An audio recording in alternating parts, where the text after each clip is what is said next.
Kia ora, Church whānau. Welcome to Grace at Your Place. It is so good to have you join us today. As a church, we're so excited to be kicking off Missions Month today. So today we'll be hearing about local mission. But first, let me pray and we'll go into a time of worship. Father, I just thank you so much for your heart for the nations. Lord, I just pray that your Holy Spirit will excite us, lead us and guide us, Lord, as we hear about the wonderful works you're doing across Aotearoa, New Zealand. In Jesus' name, amen. Let's worship together.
sing for this day. For this day that lies ahead of me, Father, strengthen me to live it as you please. Free me from my insecurity, my idolatry of what other people think. Let every breath be given to you as my worship, for you deserve it, for you deserve it. Forbid that any other idol should receive it, when you deserve it, Lord, you deserve it. Sing Christ. In Christ, the King of Kings, crucified for me. To you alone my life will be an offering. In Christ, you're all I need. In your kingdom I will seek. No one else will have me bowing on my knees. True freedom is to serve you and serve you only.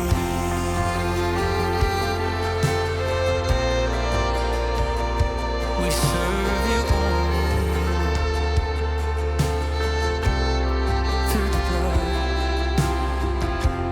Through the blood you shed at Calvary, my anxiety has given way to peace. Let my worries lose their hold on me.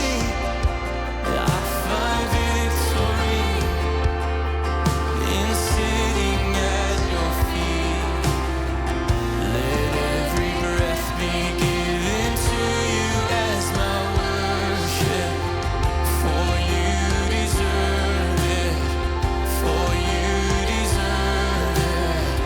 Forbid that any other idol should receive it, when you deserve it, Lord, you sing that again. Let every breath be given to you as my worship, for you deserve it, for you deserve it.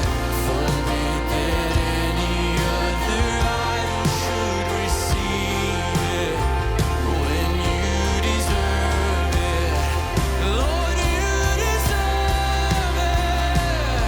Lift it up, Christ the King. In Christ, the King of Kings, crucified for me. To you alone my life will be an offering. In Christ, you're all I need. In your kingdom I will seek. No one else will have me bowing on my knees. In Christ, the King of Kings, you were crucified for me. To you alone my life will be an offering. In Christ, you're all I need. In your kingdom I will seek. No one else will have me bowing on my knees. True freedom is to serve you. True freedom is to serve you. True freedom is to serve you and serve you only.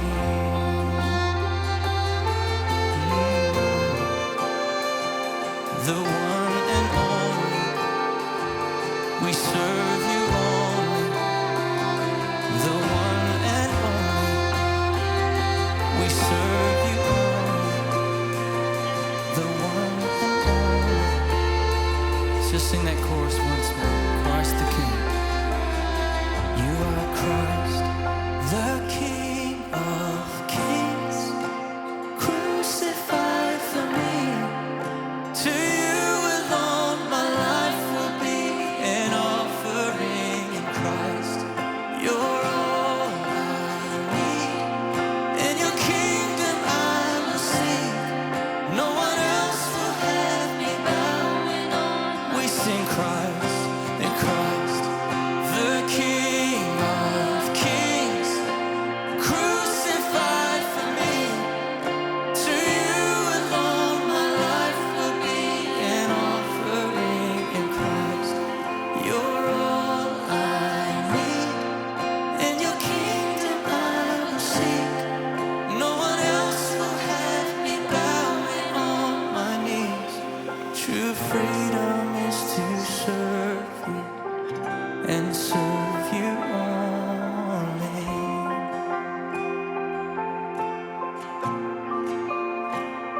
we serve you only.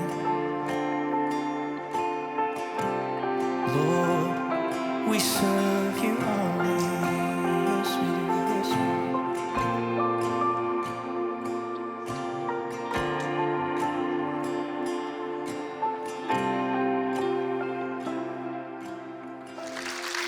Thanks, everyone.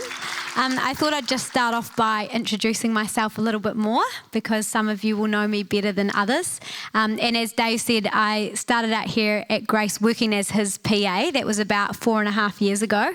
And since then, my role has kind of grown and evolved. And I'm currently one of our young adults pastors, particularly helping to run the night service here at City and also coordinating our interns, among other bits and pieces, which I absolutely love. And Barzi and I actually both started coming to Grace around the same time as young teenagers. We didn't know each other then.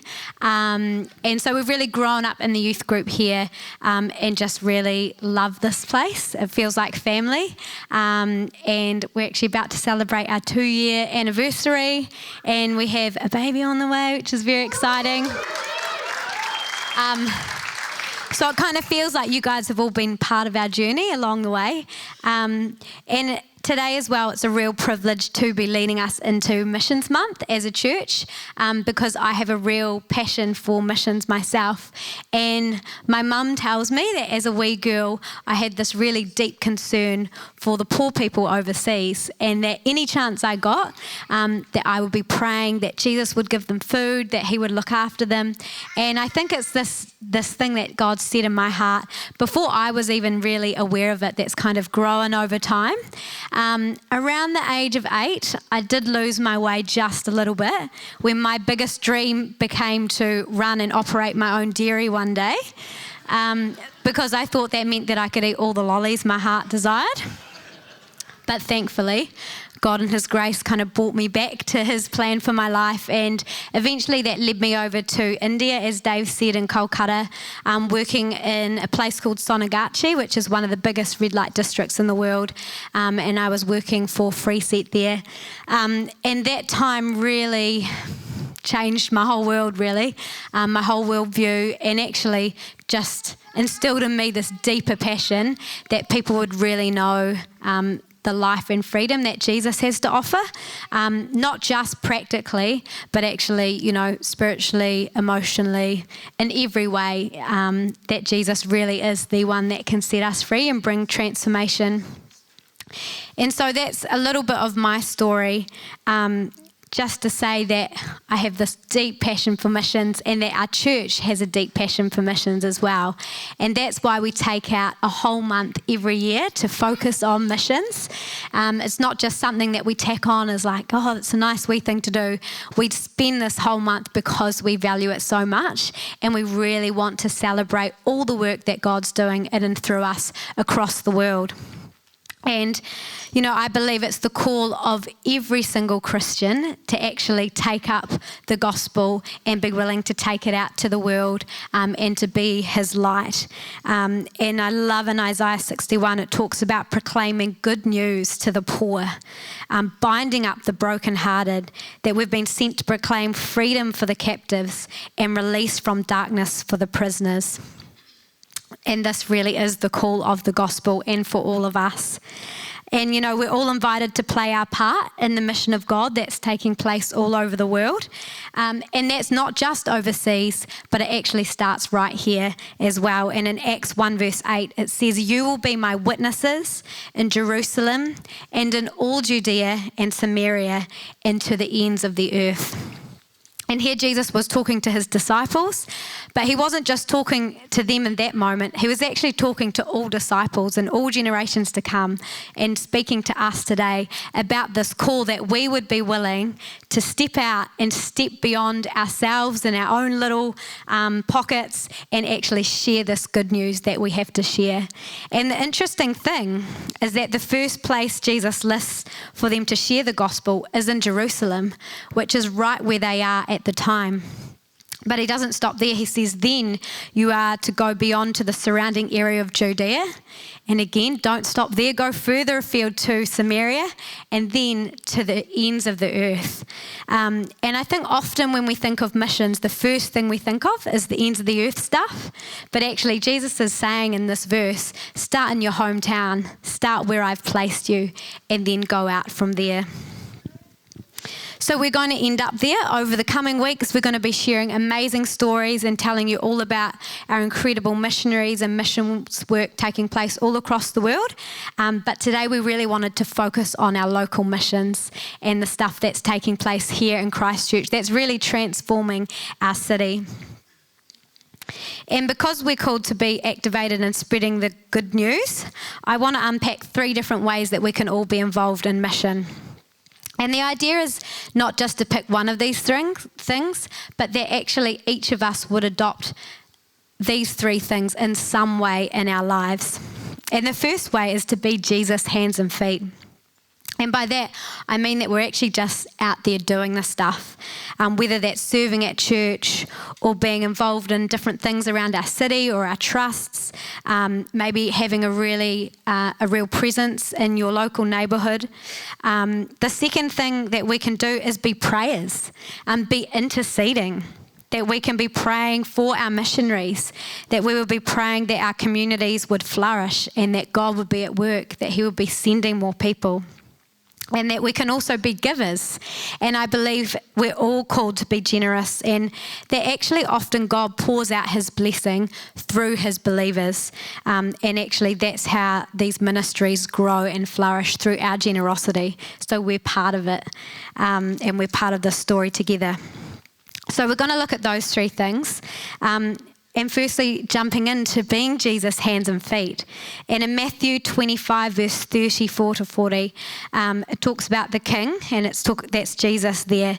And he says, the king will say to those on his right, come, you who are blessed by my Father, take your inheritance, the kingdom prepared for you since the creation of the world. For I was hungry, and you gave me something to eat. I was thirsty, and you gave me something to drink. I was a stranger, and you invited me in. I needed clothes, and you clothed me. I was sick, and you looked after me. I was in prison, and you came to visit me. And then these righteous people will say, Lord, when did we ever do these things? I don't remember giving you a drink of water or giving you some food or visiting you in prison. But then Jesus says, actually, what you did for the least of these, you did for me. And so that's my first encouragement, is that we would be people who are willing to step out of our comfort zone and to practically get stuck in and care for those around us. And the incredible reminder there is that actually as we do those things, it's as if we're doing them for Jesus himself. And I know that if he was here in the room, there'd be people running up to serve Jesus, but actually he wants us to do that for everyone around us who's in need. So it would be amazing to look at some of this lived out in action through the missions in our church. And this is where I'd love to introduce our local missionaries, who are the heroes on the ground doing this stuff. And they really are bringing transformation to our city. And as you guys will know, our church feels this real call to be part of bringing transformation to the city of Christchurch. And we've had all sorts of prophetic words and things spoken over us. And it's exciting times. I feel excited about what God's doing and know that it's only going to increase and continue. And a huge part of that is through the missions work taking place here. Isaiah 60 verse 1 says, "Arise, Jerusalem," or in our case, "Arise, Christchurch. Let your light shine for all to see, for the glory of the Lord rises to shine on you." So as we highlight some of our different trusts, we've got Strengthening Linwood Youth, we've got Kairos, we've got Compassion Trust, we've got Youth Alive Trust. And the amazing thing that I love about each of these is that they all have such a unique identity. They're all in slightly different places, working with different people and meeting their needs in different ways as well. but the overall mission and call and heart is the same. And it's the same that we here as a church carry the vision that lost people would be saved, that they would encounter God's life transformation for them. And so on that note, I'm going to play a little video that introduces these trusts, and then it's a real privilege to invite up Stu Enor, who along with his wife Sarah run our Kairos Free Store. And these guys are the epitome of incredible. They actually felt the call of God to give up their jobs and to actually just serve as local missionaries. So they've been doing that. And basically they've just said to God, we will serve wherever it is that you call us and whatever that looks like. And so that's through Kairos. They also ran the food distribution and set the whole thing up, centre that was happening during COVID and is still actually carrying on now. And they've got some incredible stories to tell. So Stu's going to come up in a moment, but before he does, we're just going to check out some of our trusts and what they do. Yeah, so Kairos started in 2018 in October. We run 3 nights a week down at our container in Sanassa Street. And the heart behind it is really our people in our community. It's connecting with them. And the food is just a tool to connect to people and get to know them. Here at Strengthening Linwood Youth Trust, we have 7 youth workers that work in at Linwood College. We work beside young people that just need a little bit of extra scaffolding. So a lot of mentoring, one-on-one, a lot of group work, life skills, all of that sort of thing. We get to show Jesus' love through practical ways with our young people, just walking alongside them and loving them, and no matter where they come from or what they do, just continuing to love them, but calling them forward on that journey as well. Compassion Trust does financial mentoring, which is budgeting, where we work alongside people and work with creditors. That's our primary area that we work in, but we also do community care programs throughout the week, and we have 4 of those running here at Beach Campus during the week. So the biggest part that we do is we stand in the gap for people and we advocate for them, and we also work alongside a lot of other community groups where we collaborate together to get the best outcome for our clients. Youth Alive Trust was set up 30 years ago by the church to support young people and families on the east of Christchurch. We do a huge array of activities and programmes, 8 after-school clubs, holiday programmes, camps, mentoring, music lessons, preschool programmes, parenting programmes, community events, man at arcade, counselling, mentoring, heaps. I like to say that we're Christianity with our sleeves rolled up, kind of getting out into the community, showing Jesus' love by our actions, not just our words.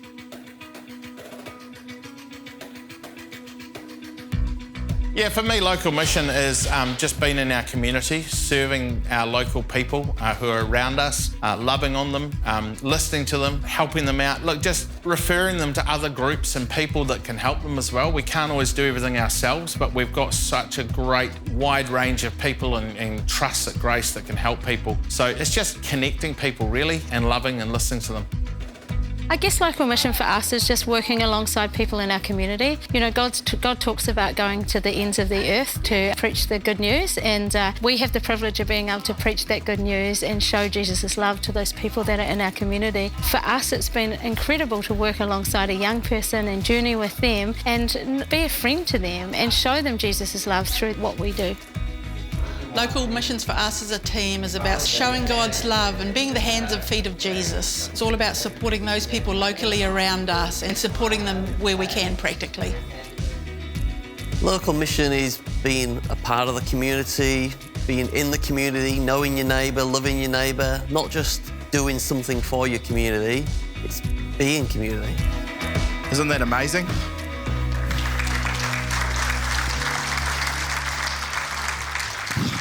Every time I see it, I just get more and more inspired. It really excites me. And it's wonderful to partner as a church with all the trust to have impact into our community. Today I'm going to talk a little bit about Kairos Free Store. Now we're down at 311 Sanassa Street, which is on the church land right beside the Good Habit Cafe. We share the car park with the cafe. Fortunately, they're not open when we are, so it works well. Last Wednesday night, down at the back of the car park, we have the end of the car park past Kairos, there's a big area where all the kids play and draw pictures and chalk on the ground and things. And we had Ben and the intermediates come down and they helped serve. But down the back, they were playing with some of the young boys that come with their mums. And we received a message this morning, and the mum said that her son's behaviour has started to change since hanging out with Ben and the intermediates, and she's given permission for him to come to the youth group, which, if you know that mum's story, that's actually a big step, so that's really awesome. And while the youth group were down there, the intermediates of Ben, they led 4 people to the Lord. So I think that's really cool as well, so that's really awesome.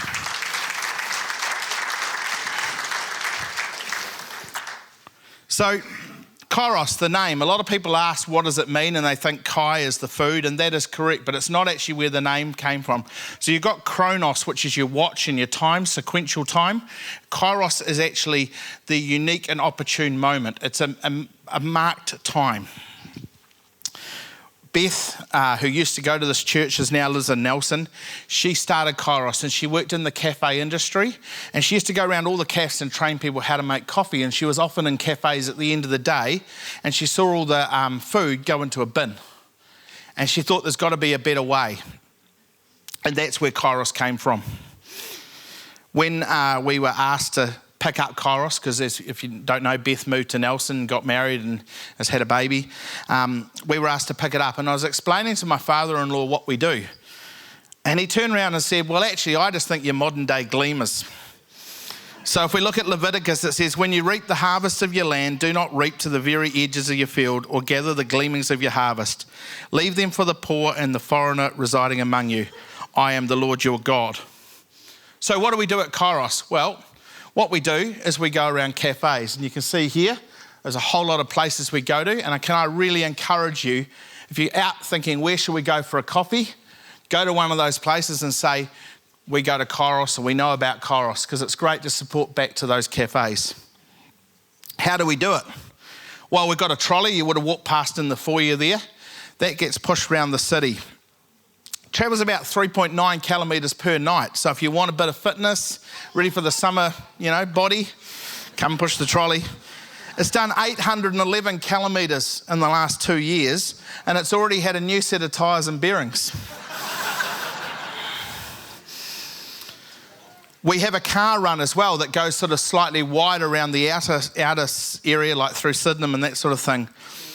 Travels about 13.6 k's per night, and it's done each person's car collectively has done 2,828 k's in the last 2 years. The actual idea of the trolley is a bit of a clean green pushing, but we're really trying to get more cafes in the city to come on board. Unfortunately, we're going a bit wider as well. We've collected over 40,000 items in the last 2 years. Now, if we add that up approximately and do some figures and things with it, it's about $180,000 of food that was going to go into the rubbish bin. You would have, if you'd been 5 minutes before the cafe closed, paid $12 for your panini. That's how we work it out. It's a lot of food and it's a lot of money. An average person who comes down to Kairos gets 4 to 5 items each night, equals about $20 value of food. But then COVID, dare I say that name, it came along. 2 weeks before COVID, I had a dream about Unit 5, and it was like I was on the ceiling, and I looked down and I saw people walking around with boxes, and I was looking, what were they doing? And I realised they were filling boxes with food. We got together with Compassion Trust and the other trusts, and we realised that it's time to start. The day before lockdown, had a big meeting, and we realised it's time to do a food bank to support people in our communities. And I described the time like being flying an aircraft down the runway, but we haven't still built the cockpit, let alone got some wings. It was long hours, but it was amazing what happened with how many people came together, with how all the trusts worked together, how we were able to reach so many people. We became a MSD accredited essential service, so we were able to drive around the city without getting pulled over and asked what we were doing. And over 690 parcels were packed and delivered to those who requested them across all the campuses and trusts. And the feedback was that our parcels were some of the best around. And for the volunteers who were lifting them up and delivering them, they said they were heavy. We also also had a whole lot of meals made. Good Habit Cafe, the staff were at home, they wanted to do something, they heard what we're doing, how can we help? And I don't know about you, I didn't experience lockdown because I was locked out from home. But for those who were at home, they wanted to get out, and any excuse they could get out, they were there. So the Good Habit Cafe let their staff into their building, and they made 600 portions of meals. When I say a portion, it's enough for me to eat or someone else to eat. That started us off. We've got freezers. We had to keep buying freezers to store them. And the problem with COVID was a lot of other people decided to buy freezers to store food. So it was very hard to find things like that. Then Woody and Christian Camp, their staff had had enough of painting the floors and painting the doorways and doing upgrades. They said, we'll cook for you. So we had another 600 meals, so these were even bigger, frozen, and then we're able to distribute them. And for people, it meant they could just stop and have tea and not think about things. You know, there was a lot of things going on in people's minds about jobs and other people and worry and fear, and that just meant people would go, and have a break. And I want to thank everyone here who got involved. I want to thank the church for letting us use the buildings. We literally took over a number of them. It was good that people weren't here in some ways. It was just a fantastic time of everyone working together. So thank you if you helped out in any shape or form, if you donated some Weet-Bix, whatever you got involved with, thank you so much, and the prayers as well. After COVID was sort of a little bit over, it was discovered that Latimer Square Fellowship that happened on a Friday night with Jay and Felicia, they've been doing it for over 7 years, was not going to continue. And we'd been doing little barbecues down at Kairos, but not in any big form, but we said we'd pick it up. And you'll see out the back there our trailer, which I believe it was Jim Miller's old trailer, 1969 or something on the number plate, I think, the registration. We've still got it and we've modified it a little bit, put a barbecue on.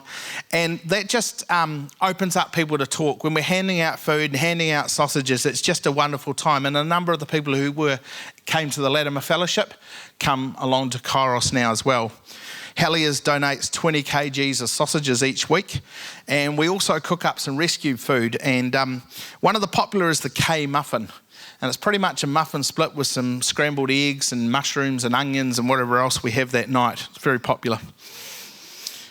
It's also changed for us. We used to count how many items of food that we'd collect in each night, and we've so far, we said 40,000. In the month of September, we rescued, as we're now weighing food in because it's just too much to count, we rescued 2,386.1 kgs of food, which is quite a bit of food. We've also changed how we collect food. We don't just collect from the cafes anymore. We've combined ourselves with a number of other trusts and groups, pretty much from New Brighton right round to Hoon Hay and out to Ellesmere. We meet together regularly. We talk about who's got what. We put messages up. I've got half a tongue of eggs. Who wants some? And someone says, I've got 2 pallets of oranges. And we share food amongst ourselves. So that's been a really good thing.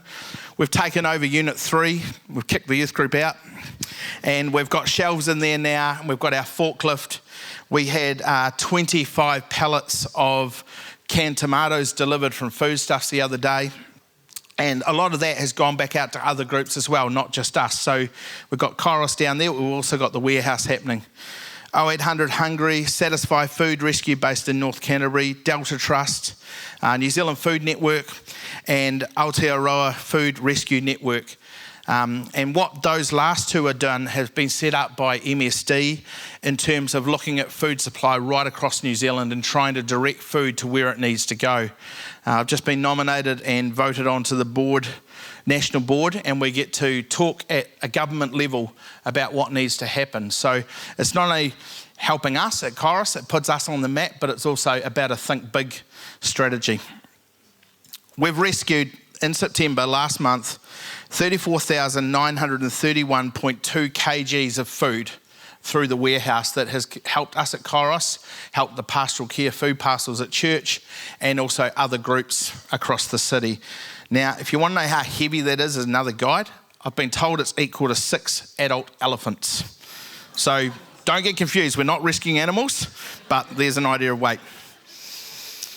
We rely on volunteers. We're a pretty much 100% volunteer organisation. We have one lady that we employ 5 hours a week to help us with getting funding so we can grow things, but the rest of us are all volunteers. We've spent, I think it's over 4,500 hours in the last 2 years. That's just volunteers coming down and helping at Kairos, whether they're picking up food, whether they're serving food or talking to people, helping on the barbecue, serving soup, things like that. Currently, 80% of our team are non-Christians, and we'd like that to shift a little bit. People visiting Kairos, we get a real mix. We've had over 9,000 people in the last 2 years come to Kairos. Now, there's everyone there. There's people who love the fact that we're just rescuing food. They've got that green orientation, rescuing food and not going to landfill. We're right through to we've got people who come because they just want to be part of something. They want to belong. They want to feel belong. We've got people who love just to hang out. And then we've also got people who really need the food. So there's a whole mix that come down. We've got a lawyer that comes down. We've got a lady who's a witch, and she told me she's praying for us. And I said, thanks, we need all the prayers we can get. So there's a whole mix. Food rescue is the tool, but there's a why behind what we do. And I want to introduce to you a very special person who's had an impact on my life in doing this. Someone who's had such an impact. I've turned around and told him he's going to sit with my family at our table at Christmas Day.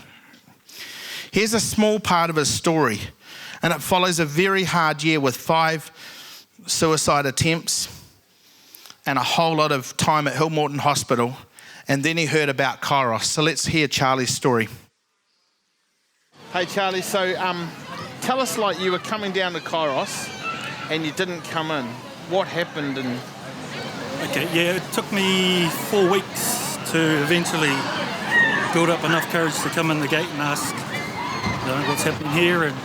But in those 4 weeks, I used to walk from Addington to just across the road there and see the people here and then turn around and go home because of my anxiety.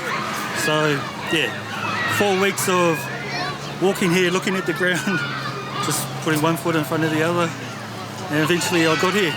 I turned up early on the day that I did make it, but I eventually got here. And then what did you find when you came in the gate? What was it mean for you? Oh, just getting in the gate and having people like Anna. She actually came up to me because I was freaking out, just the anxiety. She came up and she could see that I was freaking out, and she just calmed me down and told me exactly what was happening here. And from that day on, I knew this was a safe place. Was a good place.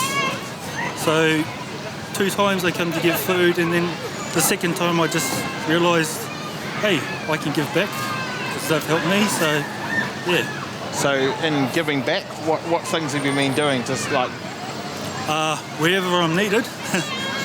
Stu, give Stu a hand. So just on the trolley going around the city, that's helped me immensely. Just again with the anxiety, I wear the tag and I don't have to make a conversation because people come to me and start the conversation, which breaks down barriers for myself.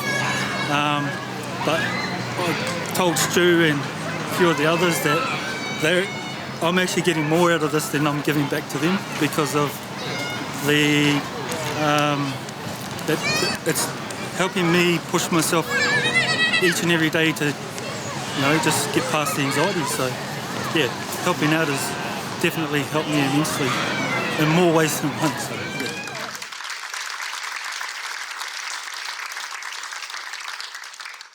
I had the opportunity to share that video. We only filmed it the other day with the Kairos board for the first time on Thursday. I've watched it over 6-7 times now, and every time it's just there. Charlie helps me a few days a week now, collecting food, packing food parcels for Compassion Trust, and also setting up and packing Kairos up each night. He's just one of the stories of so many I could tell you, and I know we've shared other stories other times in church. There are many people we meet, and over time we hear how Kairos has had an impact on their lives. The mum I spoke about, the boy in youth group before, she said the difference for her of Kairos and not having Kairos in their life is the kids get Christmas presents at Christmas time. We've managed to refer people to the likes of Compassion Trust for budgeting. We've referred them on to places for counselling. We've referred people in and got them along to the living room, and we have a number of people from Kairos who come into church as well. Do you want to be part of this? Part of having an impact on people's lives, like Charlie and the mum I spoke of? Why not join us for some unique and opportune moments? Monday, Wednesdays and Fridays, we're open from 3 o'clock for collection runs, 5 o'clock to help serve, and the barbecue's also on Friday nights. And most importantly, just coming along to chat. And if I could highlight, apart from prayer, the second most, if you pray for us, the second most important thing is coming down and talking with those people, because that is what opens doors. An ear to listen. Go out into all the world and preach the gospel. For the Kairos Trust Board and me personally, we feel called to the streets of Christchurch, right in the heart of the city on Grace Vineyard land, to spread God's love, rescue food, share food, and preach the good news. Would you join with us? Would you join with Compassion Trust and helping at their food lunches they do? Would you join with Strengthening Linwood Trust and helping feed breakfast to the young people in the high school each day? Would you join with Youth Alive Trust and maybe helping in the holiday programs? There's so many different ways we can all serve, and we'd love you to be part of that. Thank you. Amazing. Isn't that so inspiring? And I just love that Kairos, and even just that one story that Stu shared, is just one of many, not only at Kairos, but happening in the other trusts as well. There are so many stories. And so tonight we actually have a panel that Dave's going to be interviewing of people from our different trusts. Lorna Revis as well, who works with our migrant communities here. And so, yeah, just come and hear more incredible stories about the work that God's doing through these incredible people. Cool. So that leads me to the second way that we can outwork a missional calling, and that is through prayer, something I'm also very passionate about. And in Matthew 9, verse 37 to 38, Jesus says to his disciples, "The harvest is plentiful, but the workers are few. Ask the Lord of the harvest, therefore, to send out workers into his harvest field." He's actually prompting them to ask, to actually come before him. So prayer has a significant part to play when it comes to missions as well. You know, God prompts us to care for the lost, but not just to stop there, but to actually spend time in prayer, asking that God would send the workers, praying that the work would be transformative as well, that it would actually be having a real impact. And you know, it could look like a particular ministry that God puts on your heart to pray for. You might feel particularly drawn to one of these trusts, or something else that you know of going on that you just really feel to invest in prayerfully. It could be just interceding in different moments as your heart feels led. You know, maybe you have a daily or weekly prayer time, and actually just seeing what God might lay on your heart around missions and around sharing the gospel. And it can also look like a corporate gathering as well to pray together. And here at City Campus, we've been having an amazing time on Tuesday evenings here in the cafe at 5:30 p.m. We have our prayer chapel, and we've been really excited about the things God has been speaking to us about in that space. We do a lot of worship and waiting on God as well. And often we find these incredible themes come out, and we're just praying into all of these things together about the transformation for our city, but also our nation, and around the world as well. So that's another great opportunity. I would encourage you guys to come and join us at that. It's always an amazing time. And the best part is that we know that our prayers have an impact, that they actually are effective. And in 1 John 5:14 says, "This is the confidence we have in approaching God, that if we ask anything according to his will, he hears us." And so because I really believe these things are in God's will, you know, for the gospel to be shared, for our city to be changed, I really believe he hears our prayers and that they really do have power. And here's the third way that we can outwork a missional calling, and that is through giving. And so as we've mentioned already today, we take up Faith Promise every year as part of Missions Month, and we'll be doing that again this year.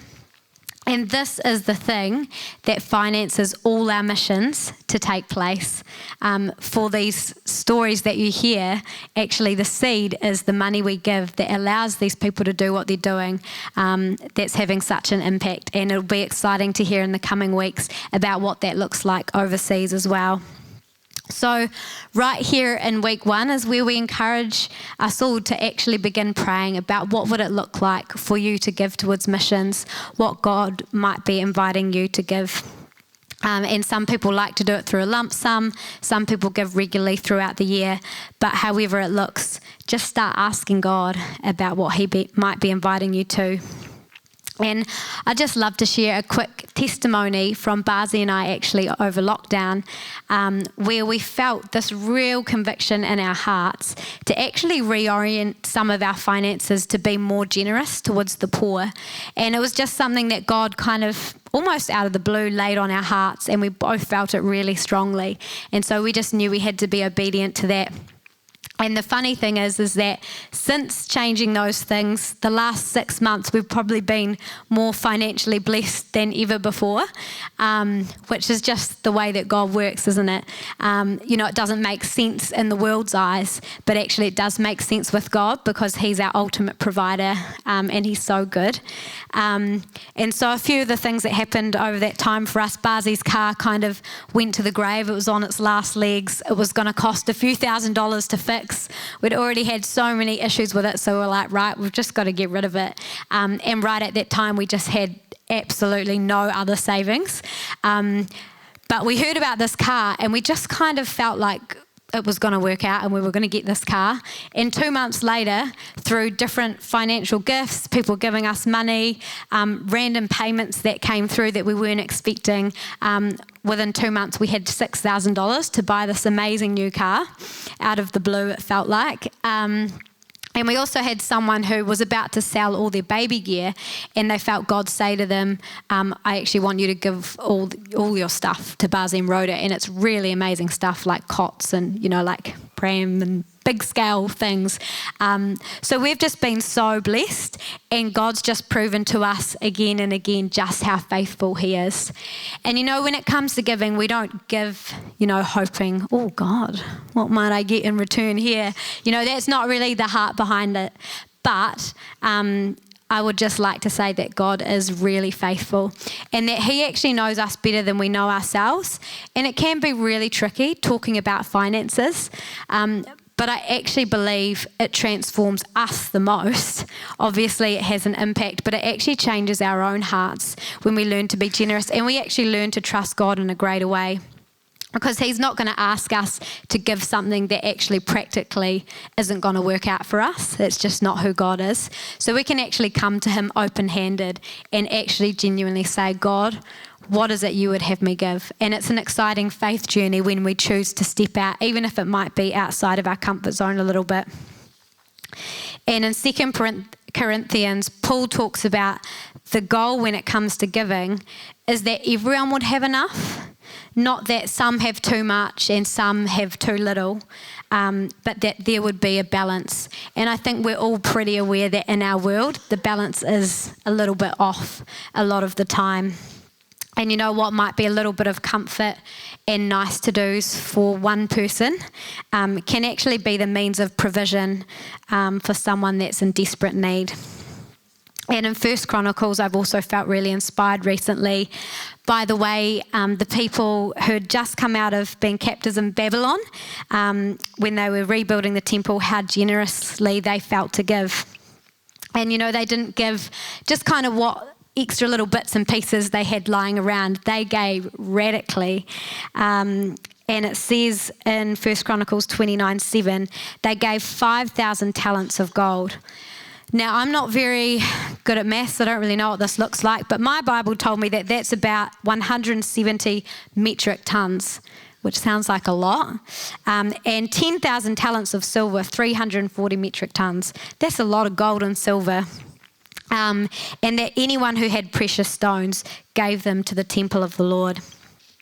And King David says about this in verse 14, "Who am I and who are my people that we should be able to give as generously as this?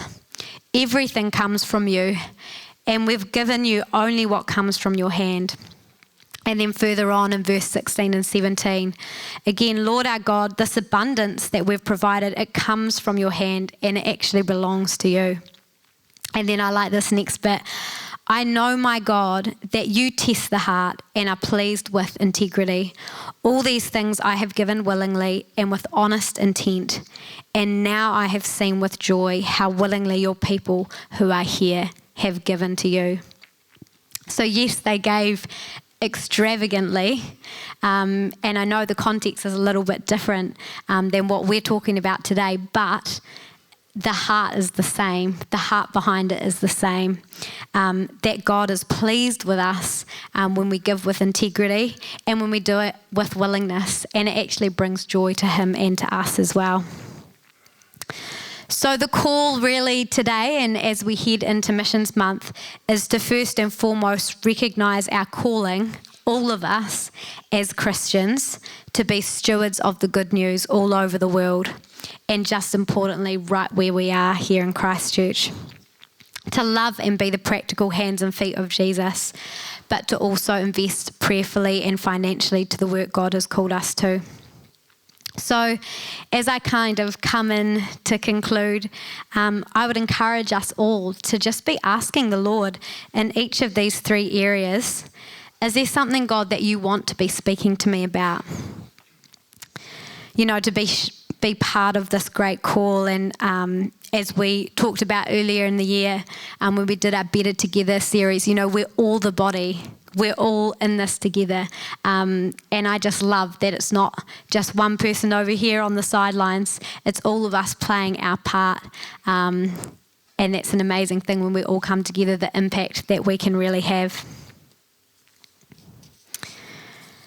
So just to recap, it might be through doing this stuff, and I love Stu gave some really awesome on-ramps there about these trusts. And there also might be some of you, you know, who have felt some kind of nudge or thing that God's been talking to you about. You know, Beth, she saw the food being chucked out and she just felt that something wasn't right, and that's where Kairos sprung from. And you might have something that God's laid on your heart as well.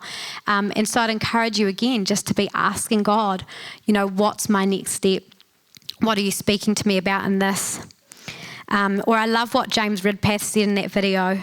It's not just doing the things in the community, it's being community. You know, how could you be an invested part of the community that God has placed you in? And then again, through prayer, you know, what would it look to take a step up in your prayer life? And maybe ask God how you could be praying into His work that's taking place around the world. And, you know, you might not feel like you have a heart for that now. And if that's you, then ask God, Lord, would you give me a heart for what you're doing? Would you give me a heart to really care for people? Would you break my heart for what breaks yours?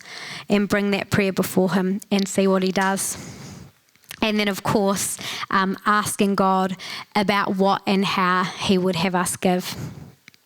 And honestly, it might involve changing the way that you do some things. But really, it's just being open to His leading and how He would direct you, knowing that ultimately it's going to bring real life and hope to many people who need it.